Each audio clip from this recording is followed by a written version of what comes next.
एक ऐसा रहस्य जो हजारों सालों से भारत की कहानियों में जिंदा है। द्वारका, सोने का वो शानदार शहर जिसे कहते हैं कि समंदर ने निगल लिया। ये एक ऐसी कहानी है जहां पौराणिक कथा और इतिहास के बीच की लकीर मानो धुंधली सी हो जाती है। तो सवाल यही उठता है कि क्या द्वारका सिर्फ एक कल्पना है जो हमारे ग्रंथों में जिंदा है, या फिर समंदर की गहराइयों में दबा हुआ एक असली सच। चलिए आज इसी रहस्य से पर्दा उठाते हैं। तो हमारी कहानी की शुरुआत होती है प्राचीन ग्रंथों से, एक ऐसी कथा से जो एक शानदार शहर के बारे में है जिसे समंदर ने खुद में समा लिया था। तो द्वारका बनी ही क्यों? देखिए, कंस का वध करने के बाद भगवान कृष्ण मथुरा पर राज तो कर रहे थे, लेकिन कंस को ससुर जरासंध बार बार मथुरा पर हमला कर रहा था।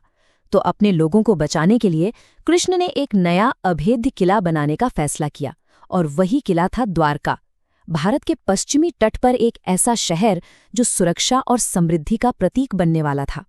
और सुनिए, ये कोई मामूली शहर नहीं था। ग्रंथों के हिसाब से इसे खुद दिव्य वास्तुकार विश्वकर्मा ने बनाया था।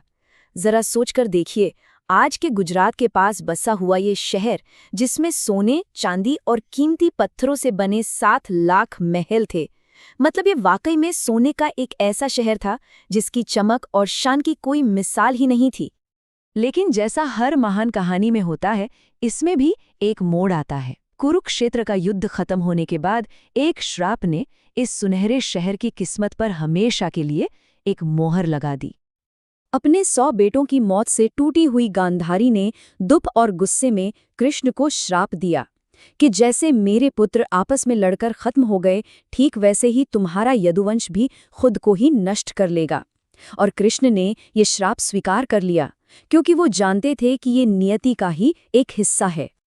और देखिए, वक्त के साथ ये श्राप सच हो गया। महाभारत का मौसल पर्व इसी तबाही की कहानी सुनाता है।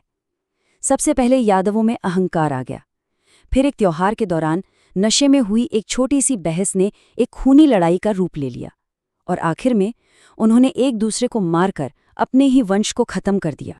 वंश के खत्म होने के बाद कहानी अपने सबसे आखिरी और सबसे नाटकीय मोड़ पर पहुंचती है, जब महासागर द्वारका को वापस अपने अंदर समा लेता है। अपने वंश का ये हाल देखकर कृष्ण ने भी इस दुनिया को छोड़ने का फैसला कर लिया। एक शिकारी के तीर से वो घायल हुए और उन्होंने इस दुनिया को अलविदा कह दिया, और उनके जाने के साथ ही द्वापर युग का भी अंत हो गया। और कृष्ण के जाते ही मनो प्रकृति ने अपना रूप बदल लिया। समंदर गुस्से में उफान मारने लगा।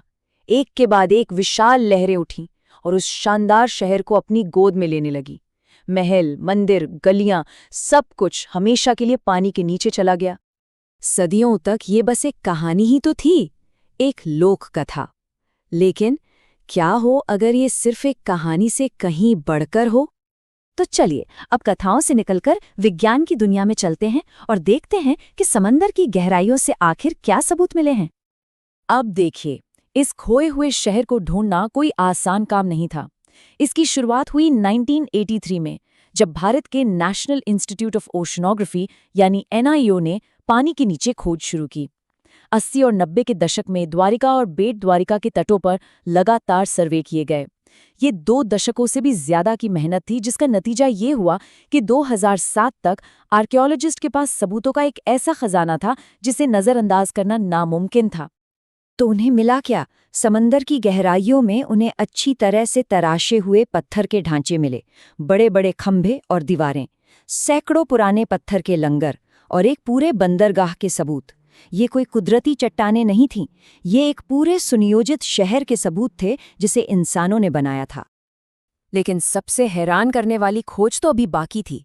जब इन मिली हुई चीजों की उम्र पता की गई, तो नतीजे चौंकाने वाले थे।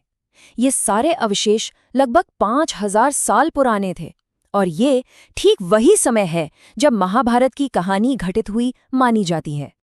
तो बस यहीं आकर हजारों साल पुरानी वो कथा और आज के ठोस वैज्ञानिक सबूत एक दूसरे से हाथ मिलाते हैं।